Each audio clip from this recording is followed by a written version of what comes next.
సంవత్సరం కాలం ఈ రోజుతో ముగింపు పలికింది. సో ఈ దీంట్లో భాగంగా సూపర్ 6 పథకాల్లో ఒకటైన తల్లికి వందనం అనే పథకం ఈరోజు అమలు చేయబోతున్నారు. మ్యాక్సిమం అమలు చేశారంటే కూడా పడిపోయినాయి చాలామంది తల్లుల ఖాతాల్లో కూడా. సో గత ప్రభుత్వంలో కూడా ఇట్లా ఏది ఫీజు రీయింబర్స్మెంట్ దాని కింద 15,000 వేసారు స్కూల్కి వెళ్ళే పిల్లలకి. ఇప్పుడు కూడా సేమ్ అలానే వేస్తున్నారు. అంటే ప్రతి ఇంట్లో ఉన్న పిల్లలందరికీ కూడా పడతాయని చెప్పారు ఎన్నికలకు ముందు. ఇప్పుడు పడలేదు అంటున్నారు కొంతమంది పడ్డాయి అంటారు. మీరే ఉంటారు. అదే ఈ ప్రభుత్వం ఏదో ఒక ఐవాష్ కంటి తుడుపు చర్య కార్యక్రమాలు తప్పితే చిత్తశుద్ధితో మనం అన్నది చేద్దామనేది ఈ ప్రభుత్వం చేయట్లేదు. ఉదాహరణకి గ్యాస్ కనెక్షన్ ఫ్రీ అన్నారు. గ్యాస్ కనెక్షన్ ఫ్రీ అంటే దీన్ని ఫ్రీ అంటారా? 1750 మీరు కట్టండి ముందు, ఆ తర్వాత ప్రభుత్వం రీయింబర్స్ చేస్తారు. నేను కట్టినాక ప్రభుత్వం రీయింబర్స్మెంట్ అనేది మన చరిత్ర తెలియదు. ప్రభుత్వం ఎప్పటికి ఇచ్చాను, ఏమి ఇచ్చాను? 1750 నేను కట్టేయాలట. కట్టినాక అది దీన్ని ఫ్రీ అంటారా? Free bus ముందేమన్నారు? ఫ్రీ బస్సులో ఎక్కడి నుంచి మీ అమ్మ పుట్టింటికి వెళ్ళాలన్నా అత్తారింటికి వెళ్ళాలన్నా మా చంద్రన్న ఇచ్చిన హక్కు అని చెప్పండి, ఏం చెల్లెళ్ళు అని చెప్పి మాట్లాడిన ఈయన ఇవాళ ఏమంటాడు? ఆ జిల్లా వరకేనండి పరిమితం, ఆ డిస్ట్రిక్ట్ దాటి వెళ్ళడానికి కాదండి ఫ్రీ బస్సు. ఆ జిల్లాలో ఎక్కడైనా తిరగచ్చు సార్. అంటే ఈ పెళ్ళి అత్తారిల్లు అంటే కూడా ఆ జిల్లాలోనే అత్తారిల్లు తీసుకోవాలా? ఏమి అంటే ఏదో అనేయటం, దాని తర్వాత ఏదో దానికి వంక పెట్టడం, లిటిగేషన్ పెట్టడం, దానికి లింక్ పెట్టడం. ఇప్పుడు ఫీజు రీయింబర్స్మెంట్ ఇంతవరకు లేదు. సంవత్సరం అయిపోయింది పిల్లలకి. ఈ భృతి నిరుద్యోగ భృతి లేదు, సంవత్సరం అయిపోయింది. 18 ఏళ్ళు దాటిన వాళ్ళకి ప్రతి ఆడపిల్లకి 15,000 లేదు. ఇప్పుడు 15,000 ఎంతో ఇంట్లో ఎంతమంది ఉంటే ఎంతమంది? తల్లి నీకు, తమ్ముడు నీకు, చెల్లి నీకు, నీకు ఎంతమంది ఉంటే అంత కనండి. నేను ఎంతమంది కంటే అంతమంది, 4 కంటే 60,000 ఇలా కదా మాట్లాడింది చంద్రబాబు. అది కదా ఈ జుట్టు ఎగరేసుకుంటూ పవన్ కళ్యాణ్ నాది హామీ నాది పూచి చేస్తామని చెప్పింది. మరి వాళ్ళు ఏంటి, ఏం చేస్తున్నారు? మీరు ఇస్తున్నారా?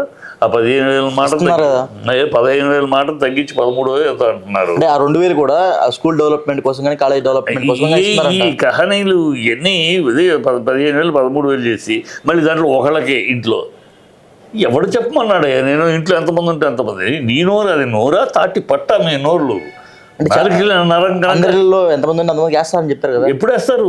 సంవత్సరం అయింది. ఇంక ఇప్పుడు సంవత్సరం అయినా ఒకళ్ళకి అది కూడా వెయ్యరు. ఎందుకంటే చెప్పేస్తాడు ఆల్రెడీ. ఇంట్లో ఒకళ్ళకైనా పెళ్ళి ఎలక్షన్ అవగానే మాట మార్చేశారు. ఇప్పుడు ఒకటి ఎంతమంది అదిలో ఎన్ని రాజకీయాలు ఉంటాయి చూద్దాం, ఫ్యూచర్లో తెలుస్తుంది. ఇంక 2-3 రోజుల్లో ఎంతమంది రాజకీయాలు. ఇందులో మళ్ళీ ఆయన ఓపెన్గా మన పార్టీ తప్పితే, మన కూటమి వాళ్ళకి తప్పితే వైసీపీ వాళ్ళకి ఎవరికి ఏమి పరోక్షంగా కానీ ప్రత్యక్షంగా కానీ సహకరించకూడదని కూడా ఒక సీఎం స్థాయిలో ఉండి ఆయన మాట్లాడారు కదా. రాజ్యాంగం మీద ప్రమాణం చేసి వచ్చిన సీఎం మాట్లాడతారన్నమాట. ఆ మాట కూడా ఆయనకి ఏమి ఇంగితం లేదు, ఏమైనా మాట్లాడేశాడు ఆయన. ఇప్పుడు మరి ఆ లెక్కలో ఇస్తున్నాడా? అందరికి ఇస్తున్నాడా? లేదు కదా. అని చెప్పారు అందరికి ఇస్తున్నాను. ఇప్పుడు పడుతున్నాయంటే కూడా మళ్ళీ మీరు సమర్థించి మాట్లాడదు. అందరికి ఇవ్వటంలా, కేవలం ఒకళ్ళకే ఇస్తున్నాడు. ఇంట్లో ఒకళ్ళకే. ఇంట్లో అందరికీ ఇస్తామన్నారు. ఇంట్లో ఎంతమంది ఉంటే ఎంతమందికి ఇస్తా అన్నది కదా మీ నోరు. ఇవాళ అందరికి ఇవ్వట్లేదు. ఇంట్లో 4 పిల్లలు ఉంటే 4 ఇస్తున్నారా? ఇస్తున్నారంట కొంతమందికి. మళ్ళీ మీకు అర్థమవుతుంది నేను అడిగేది.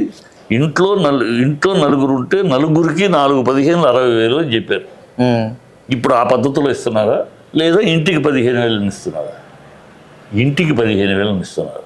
ఇంటికి 4 ఉంటే అదే మరి చంద్రబాబు మాట్లాడి నీకు ఆ సుబ్బారాయుడు రామానాయుడు నీకు ఎంతమంది? తమ్ముడు నువ్వు కూడా, చెల్లి నీకు చెల్లెమ్మ నీకు కూడా, ఇలా కదా మాట్లాడారు. ఇంట్లో 4 ఉంటే 4కి 4 15, 3 ఉంటే 3కి 3 15 45,000 కదా మాట. ఇవాళ ఇంటికి ఒక 15,000 అంటున్నారు. 15 కూడా కదా, మళ్ళీ 13 అంటున్నారు. సరే 15 కాదు 13 ఏదో ఒకటి ఇచ్చారు అనుకుందాం.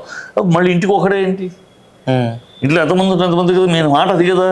అంటే నరం లేని నాలిక, చిత్తశుద్ధి లేని నాలిక, నోరా తాటి పట్ట అన్నట్టు నోటికి వచ్చింది. అప్పుడు మాట్లాడేశారు, జనాలను మభ్యపెట్టారు, జనాలు ఒక భ్రమలోకి తీసుకెళ్ళిపోయారు, గెలిచేశారు. గెలిచినాక మమ్మల్ని పీకేదే ఉందన్నట్టు మీ ఇష్టానికి దానికి రూల్స్ రెగ్యులేషన్స్.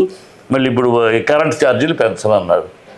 బాధుడు ఇప్పుడు కరెంట్ ఛార్జీ విపరీతం బాధుడు వచ్చేస్తారు. కరెంట్ ఛార్జీ ఈయన ఎవ్వరు అనలా ఈ మాటలని. వీళ్ళే పబ్లిక్ మీటింగుల్లో రికార్డెడ్గా మాట్లాడారు.